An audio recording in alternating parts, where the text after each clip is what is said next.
Okay, good evening, everyone. Welcome to the Queen Anne's County Commissioners meeting. This is a public meeting that is being aired live on our local cable television station, QACTV 7.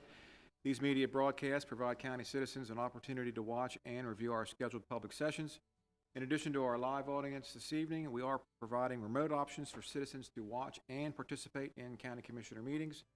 Citizens may watch our meeting live on our website at qac.org/live or on our public access governmental television channel provided by Breezeline Cable Services. Citizens may also participate by joining the live Zoom meeting by going to qac.org/public comment, and citizens may also email comments to publiccomment@qac.org, and all comments received will be summarized during the press and public comment period on tonight's agenda. We acknowledge everyone's participation, and by attending, you acknowledge that this session is both recorded and aired. Press and public comment will be taken and is limited to 3 minutes per person. If you do care to speak, please sign up at the information table in our lobby. Any comments longer than 3 minutes can be submitted in writing for the Commissioner's review. We will now stand and be led in the Pledge of Allegiance by Commission President Chris Corcorino.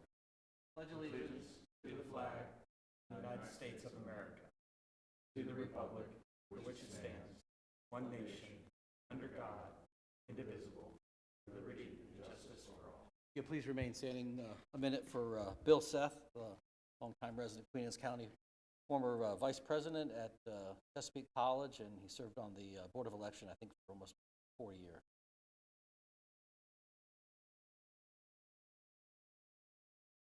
Thank you.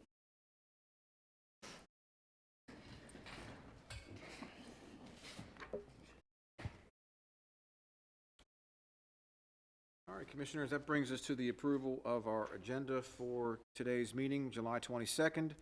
So the agenda has been circulated along with the regular session minutes, the Roads Board minutes, Sanitary Commission minutes, and the closed session minutes from the July 8th meeting. They've been circulated for everyone's review. Do we have any additions and/or corrections? Yes, motion to amend the agenda to include 2 additional action items as desk items. Second. All in favor? Aye. Aye. Opposed? Motion carries. Motion to accept the agenda as amended and all minutes as submitted. Second. All in favor? Aye. Any opposed? Motion carries. Thank you, Commissioners. Okay, we just completed a closed session under the General Provisions Article Section 3305B1 to discuss boards and commissions, Section 3305B3 to discuss land acquisition, and Section 3305B7 to consult with counsel. And I believe we have... I move to recommend Jack Wilson and Barry Waterman to the Governor's Appointment Office to serve on the Critical Area Commission. This term will fill the remainder of the term of July 1st, 2024 to June 30th, 2028. Second. Got a motion and a second. Any discussion? All in favor? Aye. Any opposed? We'll submit those names forward, all right. Congratulations, Mr. Wilson. Sure. We'll see. The governor's got to see. We'll see, yeah, we'll see. By the way, he just found Tough out. competition there. The governor hasn't signed off yet, so. We'll see. All right, great. Okay, that brings us to press and public comment. We've got nobody. Is there anybody online? Anybody in the audience press about comment? There's nobody signed up, so we'll skip over that. All right, so I believe our next item is presentations. So, Mr. Wilson, do you want to sit up there? Or are you going to come up? We have, Mr. Jack Wilson, Jr., Queen Anne's County Commissioner and 2025 MACO President, along with Michael Sanderson, the MACO Executive Director, Maryland Association of Counties, MACO Update. So, gentlemen, welcome. All right. Gentlemen. Good evening. Strange side of the desk here. How are you? So, odd situation, but we are on our 8th county.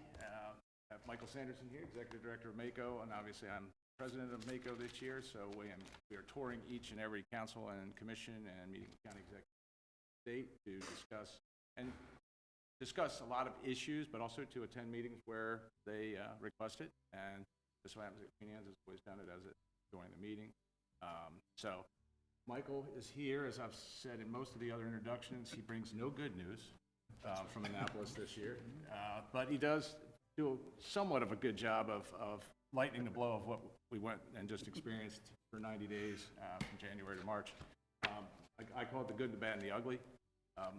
Mako likes to take victory laps this year and probably took about 3/4 of one, but did keep a lot of bad stuff from getting across the finish line, so, as they usually do. Michael? So wait, before Mike starts, so traditionally, the Mako president that appeared as the elected official in all the counties kind of told a little bit about the road trips and maybe some of the things that took place on the road trips as you traveled around the state of Maryland visiting. Somebody likes us. No. And in all fairness, Queen Anne's County is typically around 22, 23 on the list, so we're 8 this year, so really only been to 7 prior to here. Oh, so. okay. So nothing really exciting, Mike, to report about Jack's behavior, or? So I won't speak out of school, but I will deflect and answer a question I'd rather you asked, which is, it's a good thing over the course of every 4-year term that when we sit before the governing bodies of all the different jurisdictions, they see a big county executive and a small county commissioner, and we see urban and we see suburban and so forth. Sure. And that the contours of Mako represent top to bottom and east to west. I think that's a good thing for the organization, that we have our leadership sort of deliberately spread from different walks of life and so forth. So it's a roundabout way of saying he's been a delight to spend time with us. And what happened on the road stays on the road. I mean, Good deflection, I Mike. don't get 30 years in this job for no reason. Well, I'm grateful for your time this evening and always the welcome. I think we've brought you a packet of stuff. I think you've got copies of these already. So, okay, That's in your Great. book under, yeah, it's in our books. Thank you. So I won't go through this in a whole lot of detail. Usually what seems to be about the best way to do this, and I've seen your agenda for the night, so I know you've got a number of things to get to. I want to hit a couple big obvious topics that are mostly recapping things from the last legislative session and budget decisions and that kind of stuff. And then if there's something else on your mind that I didn't get to, I'm happy to fill in with questions and so forth. The front page of our handout is sort of a quick snapshot of the legislative session. I don't think there's an organization in Annapolis that covers as much ground as Mako, representing county governments. As you all know, the state of Maryland vests a great deal of authority in county governments. We deliver on the ground for an awful lot of things where the big picture policy happens at the state level. And sometimes that's some tension between state leaders and local leaders. We've had some of those issues flare up this year, and it was just kind of that environment. So I'll start with budget and fiscal. It's the biggest story. But then I want to get into a couple issues of sort of local autonomy stuff, which are big, high profile as well. Fiscal stuff's a mess. I don't remember what month we sat here. Actually, as I recall, the county executive was ill and it had to zoom in for this meeting. And in the fall, trying to predict how grave the state's budget circumstance would be, I was doing county by county this little song and dance about, hey, like a $200 million problem is a nothing, a 400 is a couch cushion, and then 600 or 800 million starts to get serious. And we were talking maybe the 2005 session would be $1 billion problem, and that's pretty serious. And then the numbers accumulate to where it's about a $3 billion problem, and we actually saw like a whole series of relatively difficult things to do. The governor proposed a series of fiscal adjustments, some tax increases, some new extensions and expansions and so forth, some trade-offs within the income tax. Some of those things had some direct effect on county governments. And then in the cost-cutting process, usually with a reconciliation bill that rides along with the budget, let's not fund this formula and let's change this law and so forth. And we were squeezed in a number of ways in the governor's original plan. There was really no version of the fiscal plan for this year that didn't include counties taking some loss. It was just a matter of where and how much and how bad could it get. Somewhere in this packet, I don't really want to spend time on it, but in this packet, there's sort of here are the losses that county governments felt from this year's budget plan, and then another column of all the stuff that was on the table that we managed to fend off. I'm not spiking the football over us dodging some of the bullets that were in the. It's a lousy year for county governments. the trend that's picked up now is basically when the state needs money, they're looking to basically all different stakeholders and all different agencies, and local governments are just among those stakeholders. It's not that they hate your services or hate your programs. It's just, hey, if we can squeeze $100 million out of our $3 billion problem, let's do that. Thing is, they've kind of run out of programs where the state funding, sort of helps something locally. They've run out of things where they could make a good $50 or $100 million cut. If you got a $3 billion problem, you cut $8 million, you still have a $3 billion problem, right? But if you cut 100, you've at least moved a decimal point or something. There just aren't many places left where they could go and cut $50 or $100 million without getting a rotten headline. They could zero out funding for your local health department. Terrible sounding headline, right in the wake of a pandemic, suddenly we're backing off support for public health and preparedness. Stupid, right?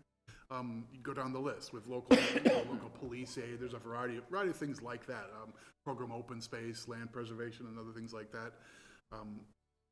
All those sorts of programs are lousy headlines. So what they've come up with is, let's keep doing the thing, and then we'll send the county government an invoice to pay the state back for the service that's being provided by a state agency. This started a number of years ago with the state assessments office.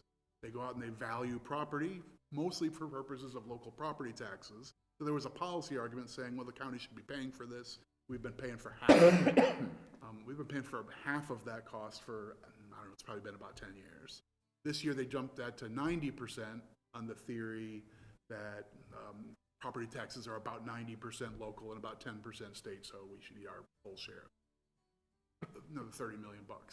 But the same logic seemed to apply to the pension costs for teachers, which are rising more rapidly than forecasts from some years ago.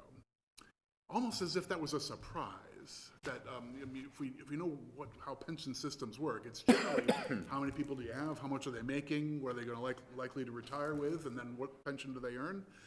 Well, we're in the midst of the state's own plan to invest great sums into public education. Most of that money is going into people, hiring more teachers, paying them more. No surprise, cost of teacher pensions go up, but nonetheless, they've exercised state law to invoice counties for half of those new costs, $93 million for this year and forever. An unappealing outcome, and one particular way where it's unappealing is that there's no obvious ceiling on that policy. They billed us for half of those costs. At one point, the General Assembly's own sort of nonpartisan fiscal analyst said, well, if you're going to bill the counties for half of it, why don't you just send them a bill for the whole enchilada? It solves us, another $100 million off of our back. I don't love that trend, in part because it's so politically expedient. I'd rather have a fight over roads and bridges, which we're about to, by the way, or have a fight about the value of what we do in our local health department or what we provide through our community colleges and so forth. I'd rather fight about a service than some technical thing that no one reading the newspaper can understand. The idea that they're billing you and it's in your budget now, where it used to be in their budget, is bonkers. Anyhow, those are the biggest elements that we lost out in the budget process. Where we sit now, after the state did raise a sizable amount of revenue, about $1.5 billion of new revenue effectively coming to the general fund, basically got calm for the current year, the budget year we just started, and to get through next year. Election year is a lousy time to be making big, ugly fiscal decisions. And then they've got a problem because the blueprint, the big education plan, we run out of money in the education trust fund that has basically been pontooning the state's cost of the blueprint. And once that costs them cash in the general fund, their general fund projection goes from being just about fine to being almost $3 billion in the red. And then they've got another crisis of the same magnitude where we are. That's independent of what effects the state might end up feeling from federal reconciliation and like size adjustments in the federal workforce and so forth. No, Maryland's going to be directly affected by a lot of those things. I don't think all the dust has settled on the federal reconciliation bill, but Maryland's going to feel some squeeze. Medicaid program, in food stamps or SNAP, and probably in a couple other agencies as well. Some squeeze on our income tax because of carryover effects from the federal stuff. So they've got like a lot of balls in the air. So fiscal stuff is quirky. There were rumors back in March and April. The General Assembly was all but prepared to come to town this fall for a special session to try and tidy things up, especially if the federal news was really severe and really immediate. In my judgment, the federal package was less immediate than expected. I think Maryland's going to feel it. Our workforce is going to feel it. Our taxpayers are going to feel it. And recipients of some services are going to feel it. But a lot of that's going to be down the road a couple years. And so maybe not as urgent a house on fire moment to bring everybody to town in October for a 1-month special session or something along those lines. I don't have a prediction there. 2 months ago, I thought it was going to happen. Now I don't think so. And so what would be on the agenda in that special session? I think sadly, it would end up probably being like the B list and the C list of ideas that were floated and rejected during this last session. And people who tried to follow this fiscal stuff, just read the newspaper or listen to podcasts or whatever, that sort of stuff, they were all over the map on what they could put on there. We're going to have a new tax on deliveries. We're going to have a new tax on sweet drinks and snack foods, and this technology tax. Everybody's going to pay. That's the one that ended up landing. That's about $500 million of the new revenue. Fire disposal? Yeah. And the list was... the list was like 60 or 80 things long, and then they actually passed 15 of them. I'm not sure that many people who tried to follow that opera were able to follow the bouncing ball all the way and realize which things happened and didn't. But they've got the fiscal note already prepared for all these different ideas of, well, what if we changed this bracket in the income tax? What if we did a new half penny on the sales tax, or all these other things? So, I mean, I think it would be, if they really need to come back and they need to solve another $1.5 billion, I think we'll see some more genuine, impactful budget cuts on the spending side. This year's budget cuts were I don't mean this as a criticism, it's just an analysis. Largely of the sort that, well, we ordinarily would be putting more money into our reserve fund, but we're not doing that this year, and that's saving us $400 million. Okay, you can say it's a budget cut, but it's basically, well, the money's in this pocket instead of that pocket. It's different from, we're not going to have Meals on Wheels anymore, right? Those are budget cuts. Service is abridged, people do without. Furlough employees, cut down of service, other things like that. There's not much of that in the plan yet, but I think they're kind of out of that sort of stuff. So they had to do another $1.5 billion. My guess is it would be about half and half new revenue and actual service cuts, and potentially squeezes and shifts that would affect county governments and services. I don't know whether education is on the table politically. To really derail the education plan is a tricky issue, in part because it's being paid for by a dedicated fund. Anyhow, fiscal stuff is difficult, kind of stable for the moment, but subject to change either later this year or definitely in a couple. So let me shift gears and talk about a couple big picture policy issues. We get involved in 1,000 bills a year. We actually take positions on 200-300. We're at the table working on these things. A lot of times it's the MACO professional staff from Annapolis. We engage local leaders where we can. We're grateful for Commissioner Corcorino's involvement in one big bill that we were able to defeat at its public hearing, which is the right way for that to go. But we engage all sorts of folks all the way down, including a lot of our county professionals. I try to go out of my way to say this. Queen Anne's County is just reliably a gold star jurisdiction for MACO. Part of it's being close to Annapolis a little bit, I think, but you just have rock stars all around us. Beverly Churchill stepping in it's got to be her third tour as the lead of our HR affiliate. Love working with her. Heather Tonelli just taking over. Here it is. Anyway, Took off. She saw you took off. I thought I saw her. Anyway, Heather is the founding chair of our new economic development affiliate, and we're working really well together with MACO and with that group. So anyway, super happy to have engagement with our professionals. Let me talk for a second about solar and about housing, two big, not exactly fiscal issues. I don't want to beat this to death. You all are very familiar with the solar issue, but for a number of years, the courts have basically said siting of large-scale solar facilities is subject to all the old laws we wrote for the big power plants.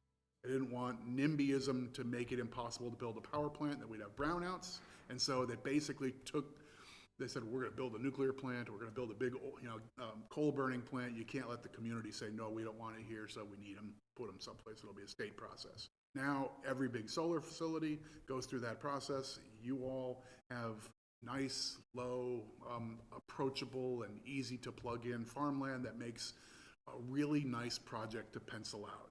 You can just wipe out those soybeans, replace it with silicon, and you're gonna be making money real quick. You can pay a nice lease payment to the owner of the land, and we'll never see that farm in active use for at least a generation, probably yet. What do we do about that? We've been wringing our hands and trying to make a push on that for the last 4, 5, 6 years. In Annapolis, we are mostly fruitless in doing so.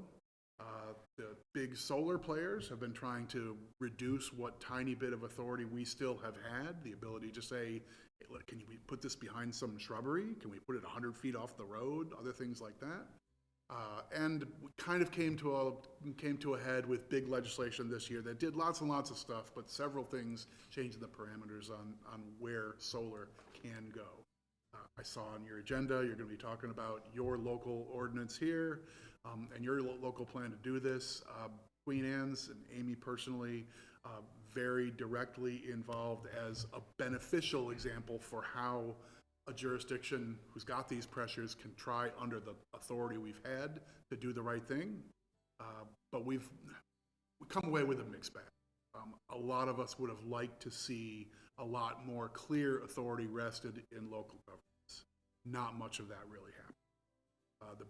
The biggest element of that nature in the bill that passed this year is a potential cap on how much of each jurisdiction's priority preservation area can go solar, basically saying you'll get an opportunity to say no to the next project once you demonstrate that 5% of your priority preservation area has been committed for solar use.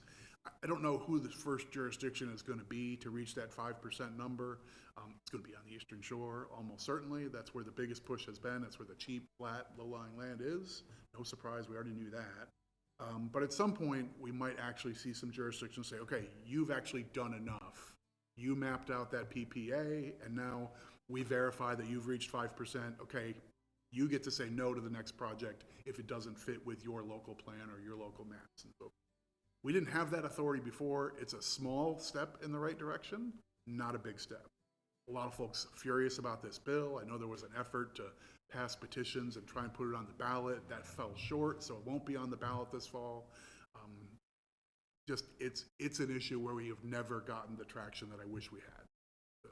Local control set up against lofty goals about clean energy and so forth are just really tough to win in an app.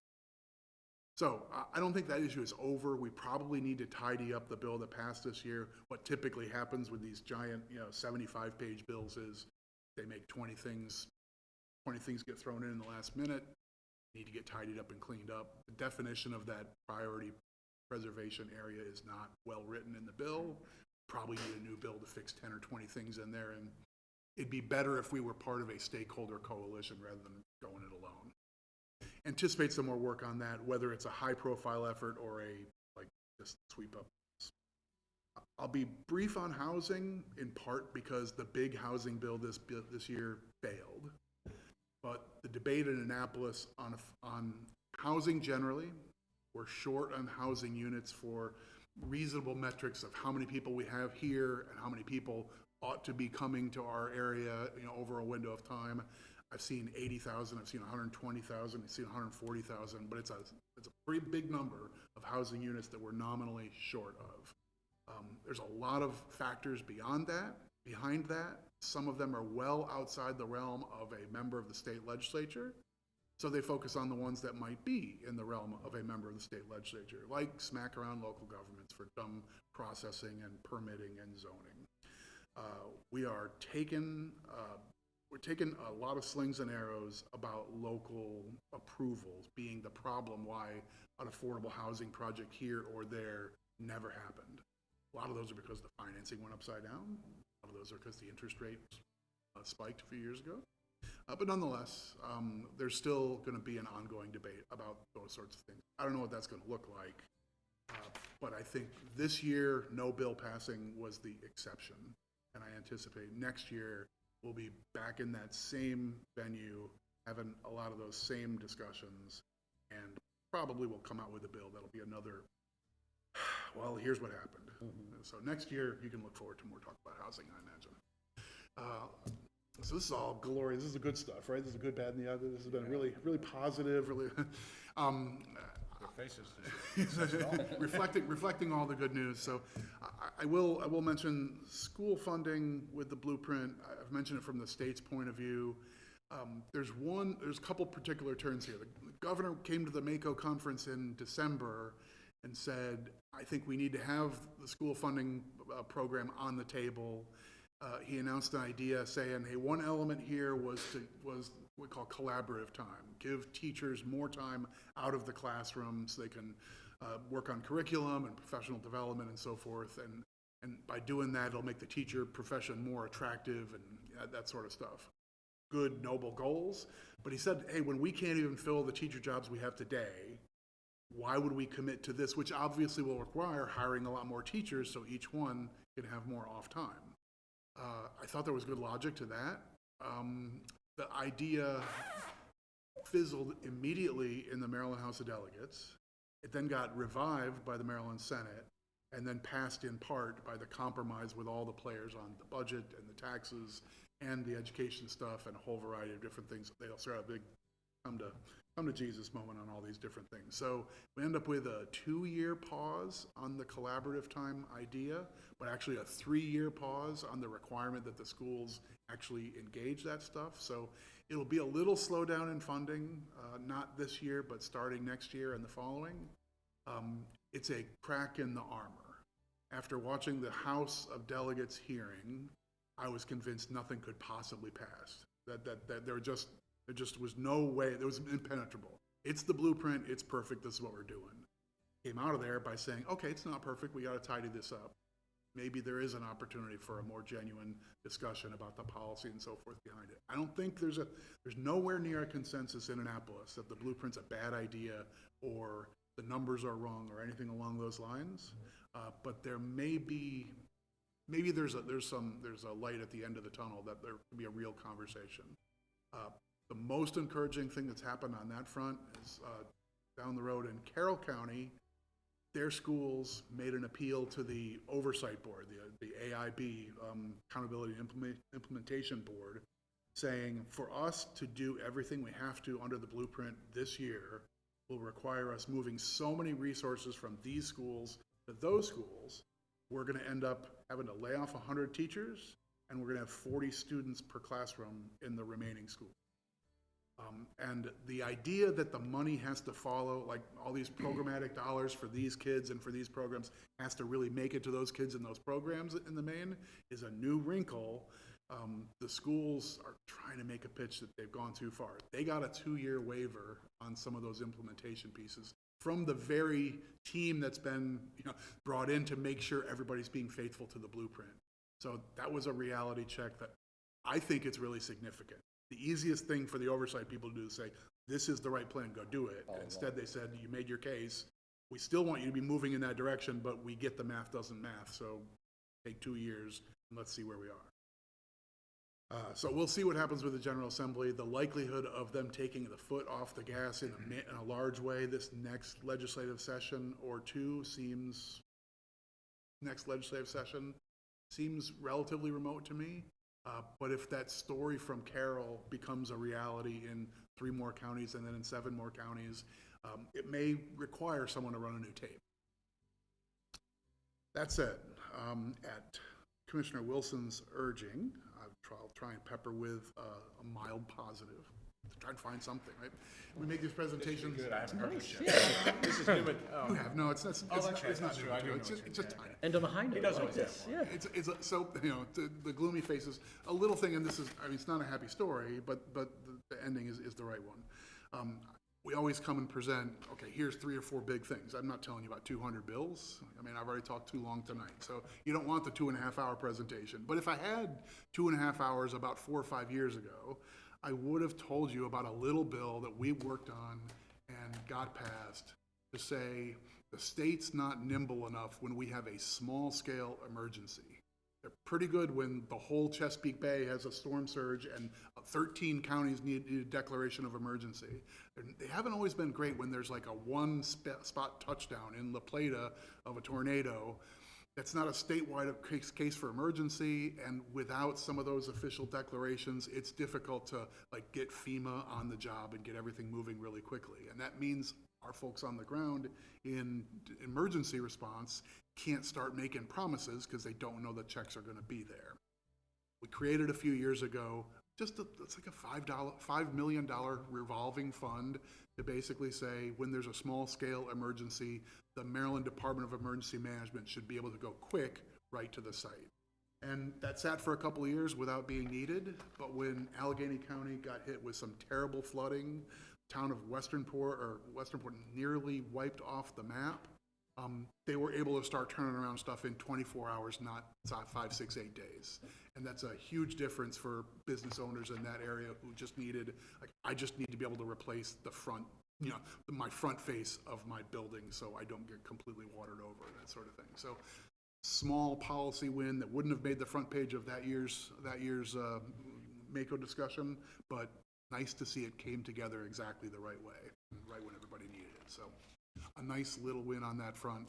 We do really well at the small scale stuff. These big stories that I tend to talk to you about is like, budget just went bad, solar was really tough. There's 100 little stories of the dumb bill died, we got the thing amended out, we fixed this, we solved that. We do a lot of that. Those are the wins that keep you going. They have to. So I appreciate the indulgence of your time. I know you've got a busy agenda. Anything I didn't get to or you want to talk about further, glad to do so, but always glad for your support. Time. Good job. Yes, sir. Anybody have any questions for Michael? I hear about all this during the legislative stuff, so I'm up to speed on Michael's spiel. And I think that it's a benefit for us as commissioners that Jack is, president of MACO.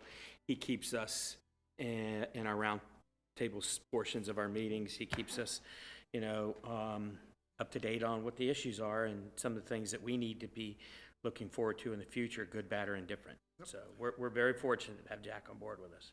As it ought to be, and we're fortunate to have him as our leader. All jokes aside, he's exactly the right kind of temperament to sit before all these different bodies, and I don't know, somehow a conversation comes up about electrical work or whatever, and suddenly He's got that too. he's got that too. Good. All right. Michael, thank Michael. you as Appreciate it. always. Thanks all very much. Appreciate And it. Commissioner Wilson, See you next a month. new hat that you may be wearing soon? Oh, I was going to do that at round table, but All right. sure. Well, I can do it now. So Sure. I did get a confirmation after the 4th try to get on it that I'm being put forward to be on the AIB that Mike spoke of for the Accountability Implementation Board on the Career and College Readiness. Oh, nice. It's a glutton Well for done. punishment, isn't he? Like he just, Yeah. he likes to That's take what I it. meant by the type we need. right. It just takes a punch. It just, Thank you, Michael. thank you all. Mike, we'll Thank you, see you next Michael. month. All right.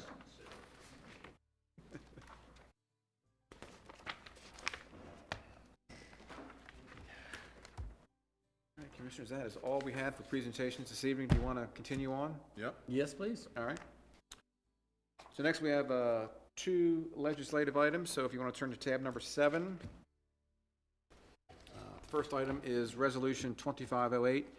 This is Maryland Environmental Services revenue bond for Midshore 2 Regional Landfill for the new cell construction. They are now in the initial stages of planning and design and for the construction of cells 1 and cells 5 at Midshore 2.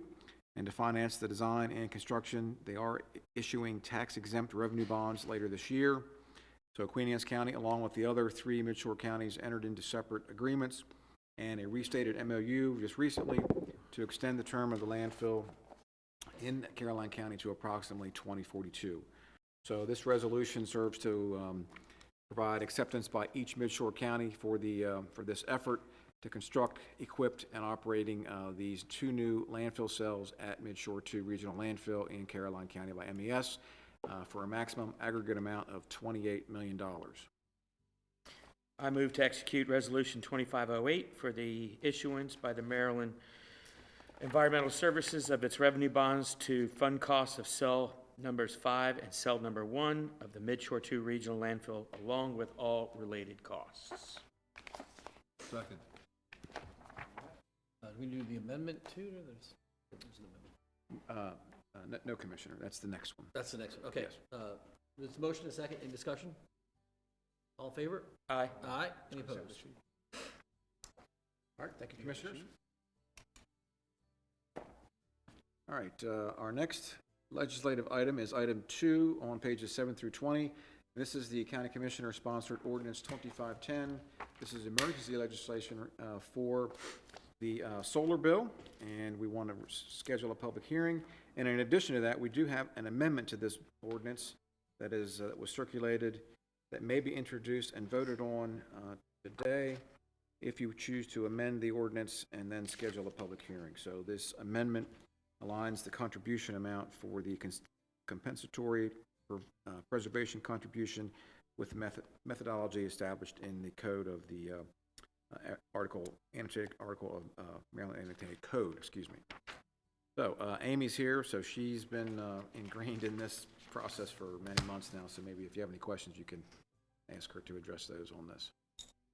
So, and we normally don't attend when we're asking you to schedule a hearing, but as Mike Sanderson said, this was a very messy piece of legislation, and it was equally messy trying to detangle it and put it into local code provision. So in doing so, we saw a few things that needed to be updated, and the Planning Commission recommended those updates in their favorable consideration that was conveyed to you. But during the hearing, there was also a question about that percentage that was included in the compensatory preservation contribution, and it was clear that it should be much more streamlined and directly connected to the maximum payment that MALF establishes, rather than the 50% that was included in there, which really had to be explained. And we thought it's just a lot more straightforward, since this is a compensatory contribution into preservation fund. It should be at the maximum as established through MALF. And there are other jurisdictions who would be in line, because this is the maximum under the annotated code, the agricultural article. But there was one more item that I did notice in terms of a cleanup to this amendment, and I spoke with Commissioner Wilson about this. In the purpose statement, I noticed that there's a typo. There's an extra word in item 4 of the purpose statement, where the applicability of standards are meant to be pertinent to the solar energy generating stations, not just the commercial statements. So that's a typo that should be deleted. So there are actually 2 items in that proposed amendment that I would ask that you consider. So I'm going to make a motion to amend ordinance 2508 to strike in line 4 the word commercial. So it will read, the following standards are applicable to solar energy generating stations sited within the priority preservation area. And also,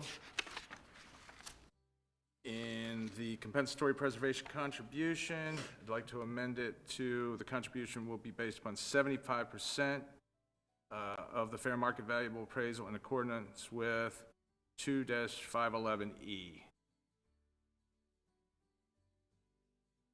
Second. All right. Any discussion? All in favor? Aye. Any opposed? And now I would like to introduce ordinance 2510 as amended for a hearing. Second? Any discussion? Well, it's already introduced, yeah, good. You just need to introduce it, Just right? I introduced it, right? yeah. No second. As amended. And I- Yeah, good. no second. As amended. Yep. Yeah, as Gotcha. amended. So you have a motion and a second. Well, we don't need it You yet. don't need Just, it it's now. just It's introduction. just an introduction. Okay. It's setting a We'll hearing. do it again. So now the hearing will be in 2 weeks. And that can be, since it's emergency, we can Vote on it then? vote on it then, and it'd be active then, so. Perfect. And it does require 4 of 5. Right? Passes the emergency. Supermajority, right? Yeah, we need a supermajority, yeah. All right, thank you, Amy. Thank you. Thank you. All right, thank you, Amy. The hearing will be on August the 12th, 26th, 26th. Okay, okay. due to advertising. Gotcha. Okay. Okay. All right, Commissioners, that is all the legislative items we had this evening. If you want to turn to Public Works, which is tab number 2. And we have Chief Roads Engineer Shane Morris here. He's got a few pieces of equipment for consideration. So tab 2, item number 1, pages 1 through 8. This is the systematic replacement of a motor grader. Requesting purchase of one Caterpillar 14B motor grader from Carter Machinery of Felton, Delaware, in the amount of $384,027 via the Sourcewell contract. They are going to dispose of an older 1980 John Deere unit. We're using equipment that's 25 years old. Yeah. No, Not for long. 45 years old. 45 years old. 45, yeah. That's an old one. The last one we purchased was 2004. So the newest one we have is 21 years old. Alan, you were probably riding that one around when you first started here, weren't you? 1980? Yeah, might have been.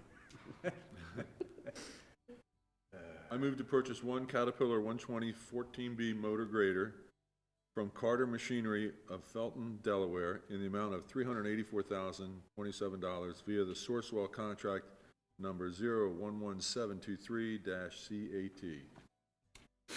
Second. any discussion? All in favor? Aye.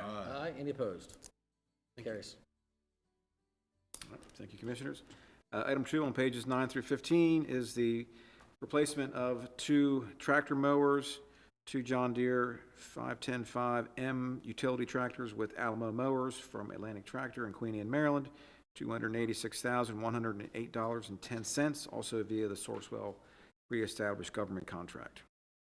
I move to approve the purchase of 2 John Deere 5105M utility tractors with Alamo mowers from Atlantic Tractor of Queen Anne, Maryland, in the amount of $286,108.10 via the Sourcewell contract number 082923-DAC. Second? Any discussion? All in favor? Aye. Aye. Any opposed? Motion carries. Get Patrick voting aye. Patrick said aye on the way out. He said aye on the way out. Unanimous, all right. Thank you, Commissioners. And lastly, we have the systematic replacement of a crane truck. Roads Division is requesting purchase of a Ford F-550 with a 8621 Stellar crane body from All Roads Trucks of Baltimore, $179,084 via a Howard County, Maryland contract. I move to approve the purchase of one Ford F-550 with Stellar crane body from All Roads Trucks of Baltimore, Maryland, in the amount of $179,084 via the Howard County, Maryland contract number 4400005046. Discussion? All in favor? Aye. Aye. Any opposed? 4 in favor, 1 absent. Thank you. All right, thank you, Commissioners. That's all I believe we had for the Roads Board, unless you have any other questions for... How long is it going to take to get this equipment in? Is it going to be one of these 1 to 2 year waits, or? As a matter of fact, we've seen very quick turnaround on equipment. Last year, this time, we came in and purchased a Gradall, which is the more expensive equipment we buy, and we had it within a month. Oh, So we expect to get these pretty quickly. That's great. You have to go to sanitary for the feasibility study? We do, yeah. I make a motion, we become sanitary district. Second, all in favor? Aye. All right, thank you, Commissioners. Item number 4 for the Sanitary Commission on page 25 is a Marling Farms and Dominion feasibility study. And we have, sanitary has $75,000 budgeted for a feasibility study to evaluate servicing the Dominion area and the Marling Farms subdivision with sewer. They've received 4 bids ranging from $47,750, up to $159,510. And I believe staff is recommending the award for the low bidder, Roush Incorporated, Easton, Maryland, for $47,750. I move we award the feasibility study for Marling Farms and Dominion Subdivisions Community Public Sewer Service to Roush Incorporated in the amount of $45,750. Second. Any discussion? Just quickly, what feasibility study, what are the key things that they look for in the study? Well, what collection technology to use, which is a function of how far we have to pump the sewage before we can intercept our existing transmission system, or if we have to pump all the way to one of our pump stations. That's the critical thing we need to know before we can do anything else. That's probably the lion's share of this study. And is that taken, they take elevation shots and everything else to see what kind of topography they're dealing with, or is Yeah, it? of course, around here, that's not that big an issue. It's Right. more a question of the capacity of the existing pipes, the condition of the existing pipes, whether you can convey the additional flow through those existing pipes, and then you also have to evaluate the downstream pump stations to make sure they can handle the additional flow. Yeah, see, so a lot of people, this feasibility study, we're spending money, that's good information right there, so, thank you. Yeah, it's critical. Without that, you don't know anything. You gotta know how far you have to pump. Yeah, So you- you'll spend more money later if you don't do the Right, feasibility yeah. study first. So Marling Farms, 125,000 gallons per day? Between the two, I think we set aside that for the yes. 125 is what we set aside, so yes. Could And that whoever- change and- because of the feasibility study, depending on how far you got to pump it? Could that what? Could it change? No. It's a function of the number of properties. And this information, anyone bidding on the project's gonna need that information anyway. We have to provide that. Well, yeah, because the next phase would be a design study in which we would put out and we would say, okay, we need a transmission main from this point to that point, or from this point to that point, and you got to upgrade this pump station with various components, so yeah. We don't even know what to ask at this point. Very good. And so the 800-pound gorilla in the room, I've lost weight, so let's go with the 600-pound gorilla in the room. Time frame. We should be done ski late 2027, hopefully late 2027. And I just put the last contract on the street for ski. So conceivably we could start in 2028, but there's a lot of hoops to be jumped for, not least of which is we have to go before the Smart Growth Coordinating Committee again to get a public health exception in order to access their grant funds and loan funds. So sometime in the next year or 18 months, we need to start preparing for that step. In terms of infill lots there, Alan, just off the top of your head, is there a lot, nothing like Southern Ken Island, correct? No, in fact, that's going to be an issue financially. There's not enough vacant lots, there's very few vacant lots to share the burden. Gotcha. Careful what you wish for. All right, any other questions? All in favor? Aye. Aye. Any opposed? Motion carries. Thank you, Commissioners. Okay, our last item for Public Works, Sanitary Commission, we have a request for sewer and water allocation from the Aspire at Ewing Farm property. And this is for Cavnanian of Maryland, contract purchaser of a 112-acre farm, Main Street in Graysonville. Developers proposing to construct 72 townhomes and 218 single-family lots, 290 units in total. They have no allocation, and they are requesting 72,500 gallons of water and sewer allocation. Cost of the allocation at the current rates would be $4,582,000. So there have been some reductions in the number of units at townhouses from 72 to 52, so I've made some changes to the motion. And the one thing is that I think you might want to leave out the cost because it's going to be less than what that number is. Yeah, with the I'll reduction. just make the motion. Fill in the blank. I move to grant 67,500 gallons per day of sewer and water allocation to the Cavnanian Homes of Maryland, Incorporated, for their proposed 270 units residential development at a cost of $4,266,000. Okay. For which 10% non-refundable deposit will be required within 30 calendar days. Second. Okay, we got a motion and a second. And so what this is about a 27% reduction in townhomes Correct. from the initial. And I think it's fair to also mention that the project actually was allotted an additional 100 lots, give or take. So I think this is a workable compromise, and I personally want to thank Mike Irons and Kay Hovmanian for working with us on this one. And this is not a critical area, it's not on Kent Island, so there's. It's in the priority funding area, it's in the growth area. The project checks all boxes. It's been in the growth area for several comprehensive plans. There's some of the public have asked about that, and several comprehensive plans, this has been in the growth area. All right, there is a motion and a second. Any other questions or discussion? All in favor, say aye. Aye. Aye. Any opposed? Aye. Okay, one opposed, three in favor, one recused. Commissioner Wilson's recused. Motion carries. Thank you. Thank you. Thank you. Thanks, Alan. Thanks, Shane. Appreciate it. All right. I'll send Jack back. Oh, there he comes. Okay. They'll be fine. Huh? They'll be fine. All right, Commissioners, we can turn to the action items. We have one action item tonight and two desk items. So our action item is in tab number 3. Item 1, page 1, this is a letter of support for Talkie Communications for their grant application submittal for the BEAD grant for extending fiber.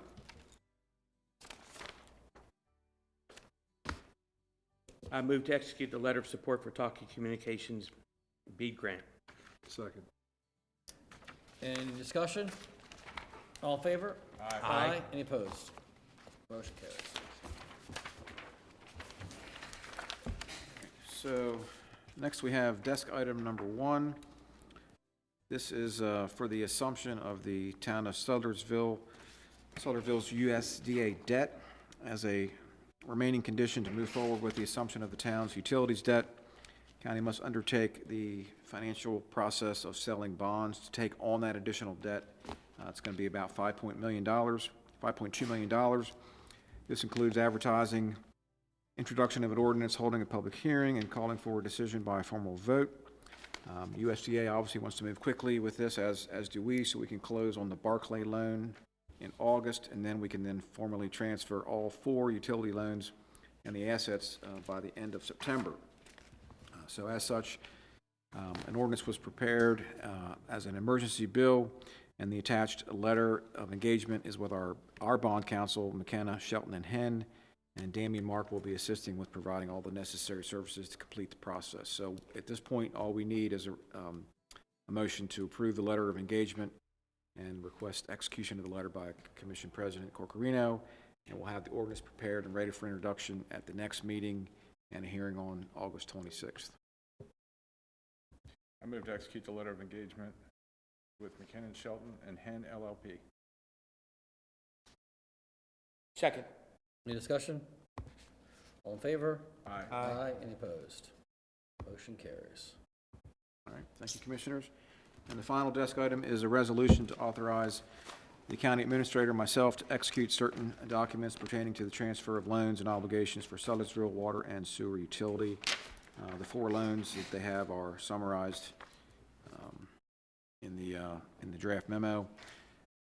So that would allow us to move things quickly through the process, and I certainly will, obviously, will be keeping the board advised as we move these forward. I move to adopt Resolution 2509. Second. Any discussion?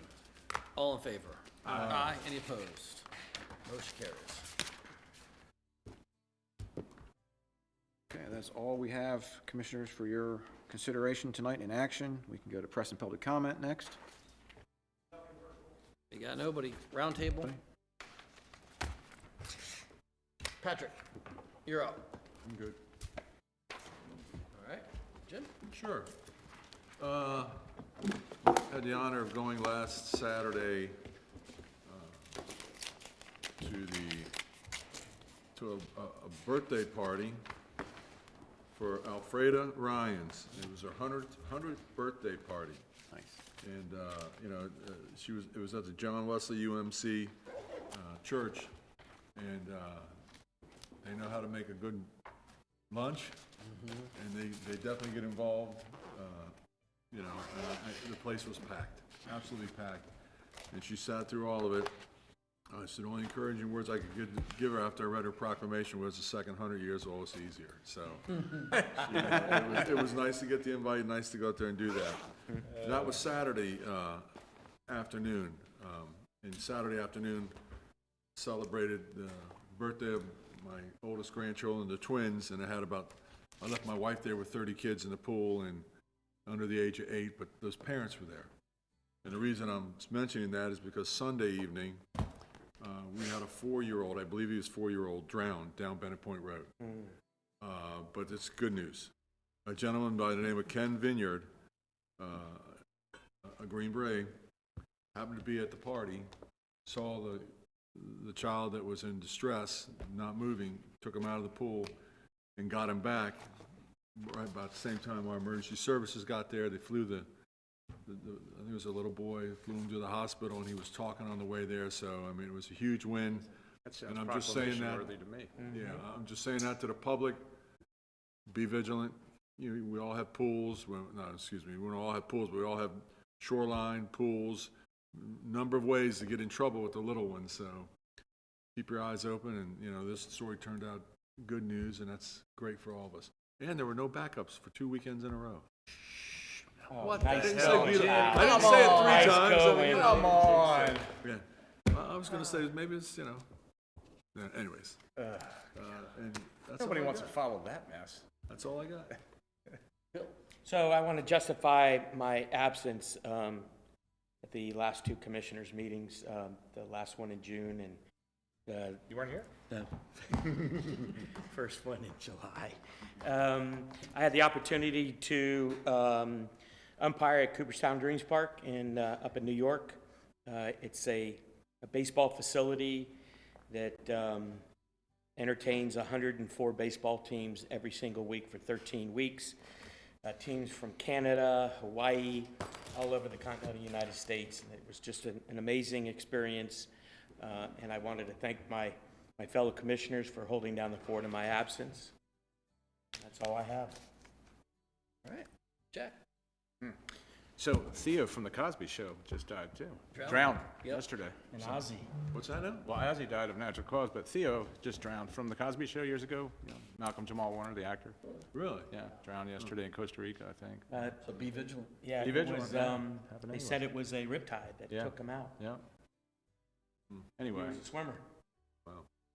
But anyway, I just really expand a little bit on that AIB thing. So since I was on the Kerwin Commission, it's something that I have every time it's come up, I've put my name in for it. And only for the one pillar, which is college career readiness, because in my mind, that is the pillar to me that means the most, because it does. In Queen Anne's County, we've represented what that pillar is all about with what we've done with the college and our high schools with, this year we're adding electrical program, which I'm very happy with, to the high school curriculum for the CTE. So I just want to make sure that part of the Kerwin doesn't get touched, and that the counties are utilizing everything, and that the money is actually going towards that. That's the biggest thing I want to make sure of on there from that aspect, because, I think we do a great job here, and I think others in the state can benefit from what we're doing here and take a look at what we're doing. So, and good news on that front, I believe the Regional Tech Center is moving forward right now. So,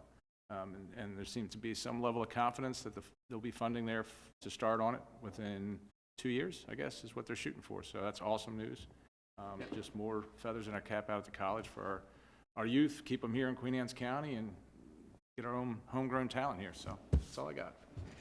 All right. I pick on something that Michael Sanderson was talking about. There's some legislation, right, last time about housing, and I don't think that the public understands that there's a push coming from Annapolis where they want to push development onto you. And, what a lot of people don't realize is what we already have in place with a lot of where development goes and why it goes there is because of legislation. When people say, why is there so much development on Kent Island? A lot of that is because the state said where you can and can't build, and that's where the infrastructure is, that's where the sewer system is. And if you don't follow the rules that the state has in place, now they're starting to take tabs and say, we want the information about what you're doing and what you're not doing. And what's coming next, if you're not following the state laws, is they're gonna push things onto you. And when people don't like some of the developments that come up, you're gonna get something you really don't like, if we're not following the law and doing what we're required to do under the law. So and a lot of what we're dealing with now, comes from state law about where we can and can't develop. We'll have more coming on, some more public outreach on explaining what those laws are, but these locations aren't picked willy-nilly. They get a lot of community input, but we're also constrained by what the state forces us to do. And there could be worse coming if we're not following what we should be doing. You may not like what the state, the state could say, we want you to put in 400 apartments, right, on the Narrows or something like that. Those are the kinds of things that could be coming. So it is important that we have plans in place, that we're evaluating how we're doing them, and that we do follow the plans that we have in place through that public process, because that's how we justify what's going and don't get other things imposed on us.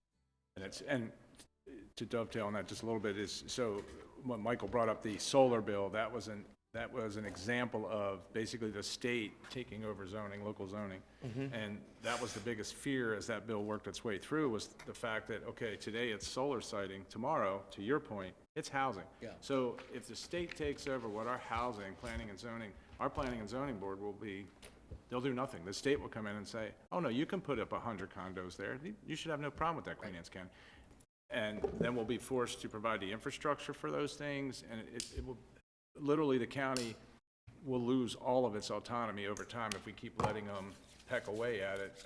Just, it's death by 1,000 cuts right now, and a lot of this stuff, and that's a great point about the housing. People complain about, oh, we're growing too fast and we're building. Let the state come in here and meet their affordable housing goals in Queen Anne's County. Because again, we're flat and easy to build on. So, I mean, it's scary when you hear some of this stuff that comes through from that side of it. All right, motion to adjourn? So moved. All in favor? Aye. All right.